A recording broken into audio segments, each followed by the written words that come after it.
All right, story time. So, I escaped from Navy boot camp. Let's talk about it. So, in 2001, I was in high school, I was a senior in high school, and I took the ASVAB um, test. They call it a test, but it's ASVAB.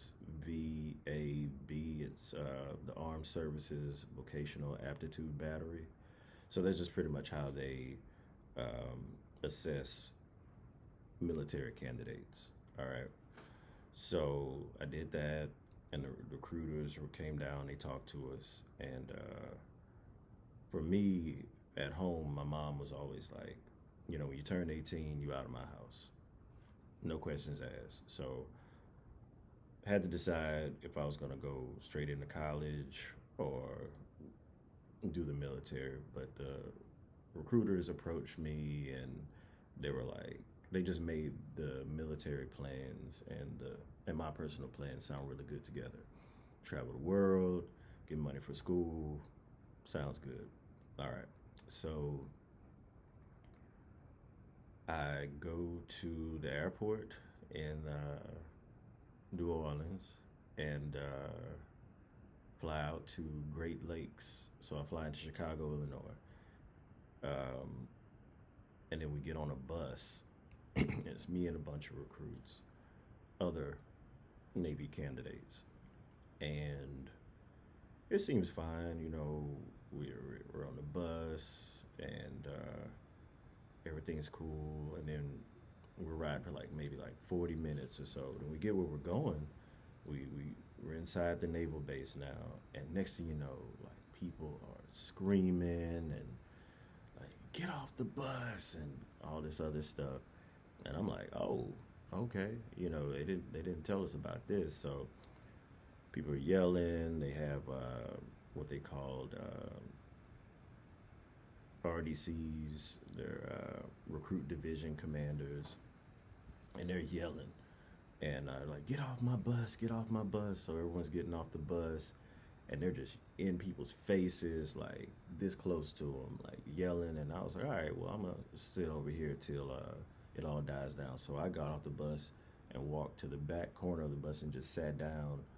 And while everyone was getting yelled at, and they were like, recruit, what are you doing? What recruit? What are you doing? So I wasn't aware yet that I was recruit. So they weren't over there. It's like three of them. They yelling in my face, like, "Why are you over here?" Nah, nah, nah, all this other stuff. And I was like, "Oh, I was just waiting for it to calm down a little bit before I walked over there." And they're like, "What? Like, get your shit over here!" And they're all going off and everything like that. So I get in line, man. They give you a sea bag and all this other stuff. They cut your hair off. I didn't know they were gonna cut my hair off. I got a haircut before I came.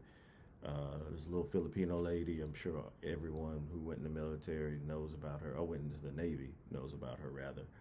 Uh, and I was trying to tell her, well, I already got a haircut. And she was like, oh, it's fine. And I sat down in a chair, and she just cut all my hair off with these clippers connected to a vacuum cleaner. It left patches in my head. It was a tragedy, a true tragedy. Um, so anyway, you go from there, and you go to your they call it a ship, but it's the building you'll be in for the remainder of your time at boot camp. So I was in ship two. I forget what it was called. They each ship was actually named after naval vessels. I forget the name of it, but anyway, I just really wasn't feeling it. They had us all sit down, and they were like, "Who wants to go home?" And mind you, this is a shorter version of this story, but yeah, they were like, "Who wants to go home?" And I raised my hand. They're like, "You want to go home?" I was like, "Yeah, I'm not feeling it, and I don't want to waste y'all's money and nothing like that. So you don't even have to put me on a plane. I saw the train tracks out there. You could just give me a ticket on that, and I'll just ride back to New Orleans, no problem." And they were like, "Just like that?" I was like, "Oh yeah, yeah, yeah, that'd be fine." And they gave me this speech about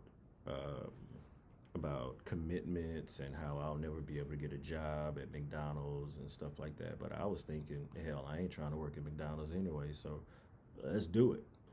So they made me do something called the self destruction. They were like, you want to go home, you got to do this.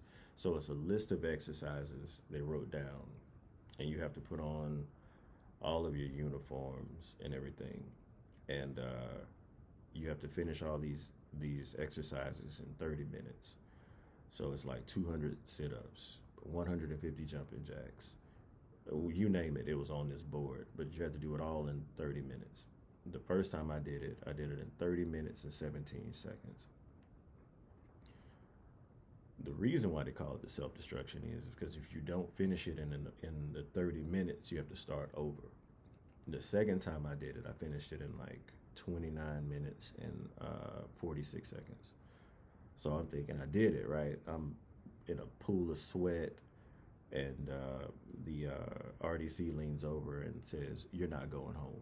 So I had to take all my uniforms off, fold them up, and, well, obviously send them to the laundry or whatever. But anyway, so I was determined to leave after that. So I feel like a few days went by, and I told myself, if I wake up in the middle of the night, I'm just going to leave. We kept our civilian clothes that we wore to boot camp in a little bag behind our rack or bed. And so I ended up waking up in the middle of the night, and I got up, I put my clothes on, and there's a forward and aft watch. That's someone in the front doing like a watch or security detail, and someone in the back. I waited till the guy in the back went to talk to the guy in the front, and I went out the back door of ship 2, and I jumped the fence. While jumping the fence, I threw my Navy issue raincoat onto the fence because there's razor wire, and when I threw my jacket up and grabbed onto the razor wire, it went through my hand, so I have a little indention in the center of my hand here for where the razor wire went through, and I jumped the fence, and so I started running down the railroad track on some real like slave type stuff, or escaped prisoner type stuff. And there was Navy personnel out back smoking, and he could see me, and he yelled out, "Hey!" So I ducked behind some bushes. He's like, "Hey, you're running the wrong way." And I was like, "What?" So I'm thinking he's trying to trick me. So I jump up and I start running the way that I was originally running. He was like, "No, you're running into the base. You need to go that way." And I thought about it for a second. I'm like, maybe he's helping me. So I waved my hand up to him, and I ran to the other direction, which was to Lake Bluff, which was the next city over. And I ran all the way there, and I got to the train station, and there was a homeless guy out there, and he's like, "What's going on, young blood?" I was like, "Oh, nothing, just waiting for this train to come." He's like, "Well, the next train ain't coming until like 6:30." And I was like, "Well, what time is it?" He was like, 1. It was like 1:30 in the morning. So I called my cousin in Los Angeles, and she was just like, "Hey, what's going on? Like, how's boot camp?" I was like, "Yeah, it's great.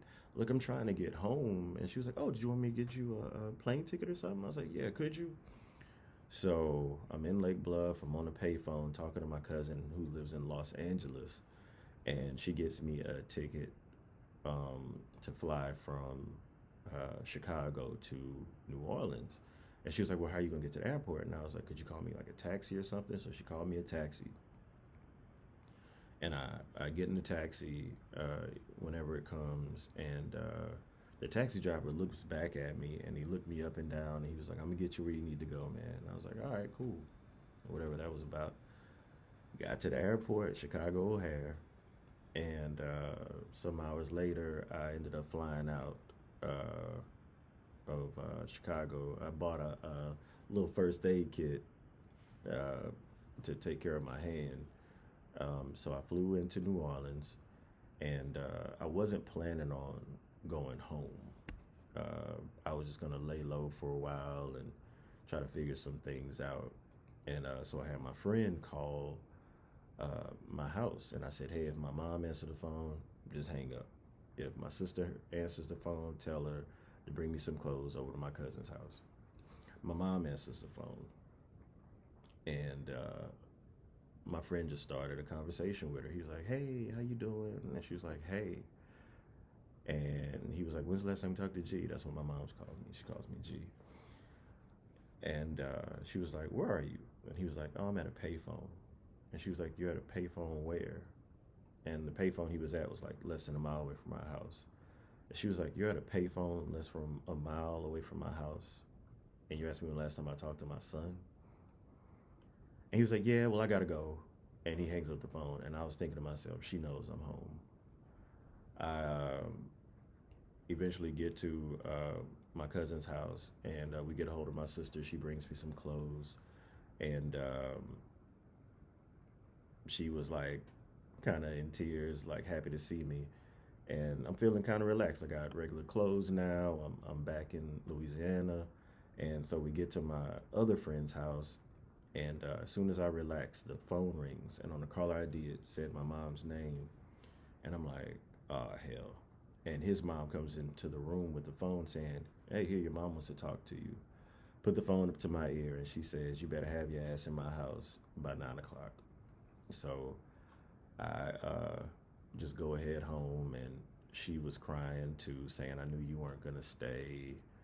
Um, but she really wanted me to go back because she talked to me about keeping my word and signing contracts and all this other stuff. So she talked to the recruiter and asked what was the next steps. But I had already started like contacting my old boss. I used to work at Journeys. He was like, "Yeah, you could come back." Applied for TOPS. We have here in the South, we have the TOP scholarship where they'll pay full tuition for state school. I applied for that. It was like, okay, I could get that too. So I was just not planning on going back, but my mom was really adamant about me returning, and so I ended up listening to her. And they had me go to the base on New Orleans. So I had to stay on the base for about 2 weeks, the Navy base. And then they flew me back. And they told me that since I showed I was adamant about leaving, that they would just separate me and just give me a discharge and let me go.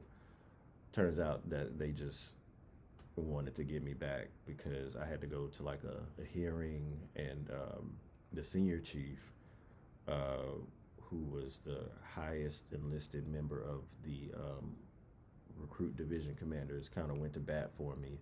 And I had high ASVAB scores, so they felt like I was retainable. So they just put me back in training. They just put me in a integrated division.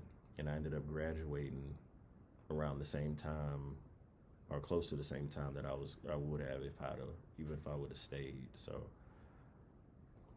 ended up back in the military, man. I'm back in the Navy. I became a petty officer. I got a Navy Marine Corps Achievement Medal after I became a Fleet Marine Force Navy Corpsman. And yeah, man, I escaped boot camp. Crazy stuff.